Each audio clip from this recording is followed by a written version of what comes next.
ನೀವು evil I ಬಗ್ಗೆ ಮಾತಾಡ್ತಾ ಇದ್ರಿ, ಅಂದ್ರೆ ದೃಷ್ಟಿ ಆಗ್ಬಿಡತ್ತೆ, ದೃಷ್ಟಿ ದೋಷ ಅಂತೆಲ್ಲ.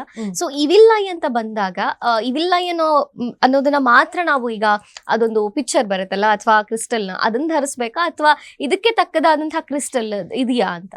ಇದೆ ನೋಡಿ, ಈಗ ನಾವು ಟೈಗರ್ ಐ ಅಂತ ಹೇಳ್ತೀವಿ. ಟೈಗರ್ ಐ ತುಂಬಾ ಚೆನ್ನಾಗಿ ಈ ದೃಷ್ಟಿ ದೋಷಕ್ಕೆ ವರ್ಕ್ ಆಗುತ್ತೆ. ಬ್ಲ್ಯಾಕ್ ಇದು ಏನ್ ಹೇಳ್ತೀರಾ ನೀವು, ಬ್ಲ್ಯಾಕ್ ಟರ್ಮಲಿನ್ ಅನ್ನುವಂತಹ ಒಂದು ಕ್ರಿಸ್ಟಲ್ ಇದೆ, ಅದು ಕೂಡ ನಿಮ್ಗೆ ದೃಷ್ಟಿ ದೋಷವನ್ನ ಪರಿಹಾರ ಮಾಡೋದಕ್ಕೆ ಅವಕಾಶ ಇರುತ್ತೆ. ಈ ವಿಲೈ ಅನ್ನುವಂತಹ ಕ್ರಿಸ್ಟಲ್ ಏನ್ ಸಿಗುತ್ತೆ, ಅದು ಸಿಂಗಲ್ ಕ್ರಿಸ್ಟಲ್ ತೆಗೆದು ಅದನ್ನ ಬೇಕಾದ್ರೆ ಹಾಕ್ಬೋದು.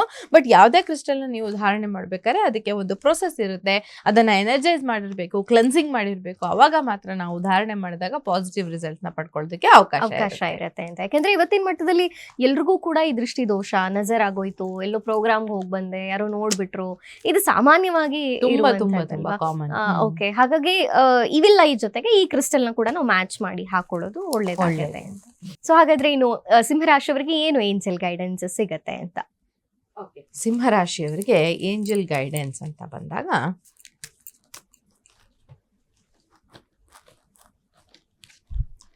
Get more information. ನೀವು ಯಾವುದೋ ಕೆಲಸವನ್ನ ಮಾಡಕ್ ಹೋಗ್ತಾ ಇದ್ದೀರಾ, ಅದ್ರ ಬಗ್ಗೆ ಇನ್ಫಾರ್ಮೇಶನ್ ಇಲ್ಲ, ಸುಮ್ಮನೆ ಕೈ ಹಾಕಿದ್ದೀರಾ. ಹಾಗಿದ್ದಾಗ ಆ ಕೆಲಸ ಸಕ್ಸಸ್ಫುಲ್ ಆಗಕ್ಕೆ ಹೆಂಗ್ ಚಾನ್ಸ್ ಇರುತ್ತೆ?